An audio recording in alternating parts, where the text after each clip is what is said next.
Reports of girls and young women being brutally assaulted by family members have recently made headlines in India. The incidents have also put the spotlight on how unsafe girls and women are within their own homes. Last week, 17-year-old Neha Paswan was allegedly beaten to death by members of her extended family in the northern state of Uttar Pradesh because they didn't like her wearing jeans. She had kept a day-long religious fast. In the evening, she put on a pair of jeans and a top and performed her rituals. When her grandparents objected to her attire, Neha retorted that jeans were made to be worn and that she would wear it, her mother said. The argument escalated, resulting in the violence, she claims. Shakuntala Devi said as her daughter lay unconscious, her in-laws called an autorickshaw and said they were taking her to hospital.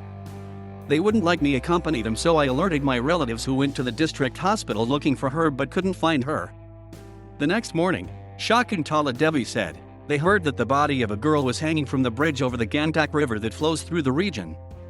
When they went to investigate, they discovered it was Neha's. Police have lodged a case of murder and destruction of evidence against 10 people, including Neha's grandparents, uncles, aunts, cousins, and the auto driver. The accused have yet to make any public statement. Neha's father, Amarnath Paswan, who works as a day laborer on construction sites in Ludhiana, a town in Punjab, and had returned home to deal with the tragedy, said he had worked hard to send his children, including Neha, to school. Shakuntala Devi said their daughter wanted to be a police officer, but her dreams would never be realized now. She alleged that her in-laws were putting pressure on Neha to leave her studies in a local school and often chided her for wearing anything other than traditional Indian clothing. Campaigners say violence against women and girls within homes in a society steeped in patriarchy is deeply embedded and is often sanctioned by family elders.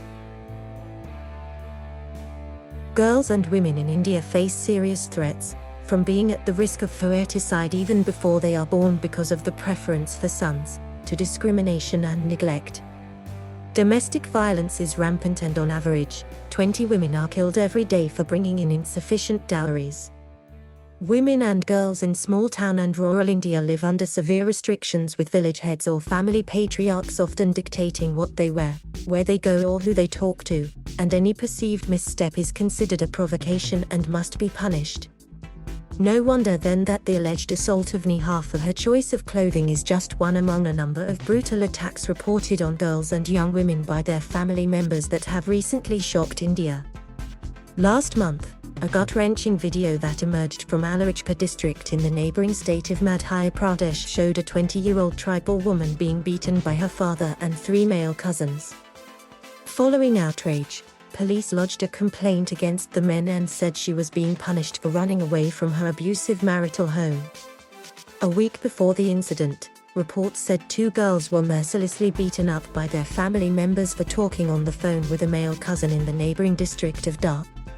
Videos of the incident showed one of the girls being dragged by her hair, thrown to the ground, kicked and punched and beaten with sticks and wood planks by her parents, brothers and cousins. After the video went viral, police arrested 7 people. A similar incident, that also took place last month, has been reported from the state of Gujarat, where 2 teenagers were beaten by at least 15 men, including relatives, for talking on mobile phones, police said. Gender activist Roli Shivha says it's shocking that in the 21st century, we are killing and assaulting girls for wearing jeans or talking on a mobile phone. Patriarchy, she says, is among the biggest problems in India and points out that politicians, leaders and influencers often make misogynistic comments that set a bad example, and the message of gender equality doesn't filter down to the community and family. The government says girls are our priority and announces grand schemes for their welfare, but nothing happens on the ground, Ms. Shivher says. In the West, a child or a woman who's at risk within their homes can be moved to a shelter or put in foster care. The shelter homes and crisis centers in India are few and most are so badly run that no one would want to go live there.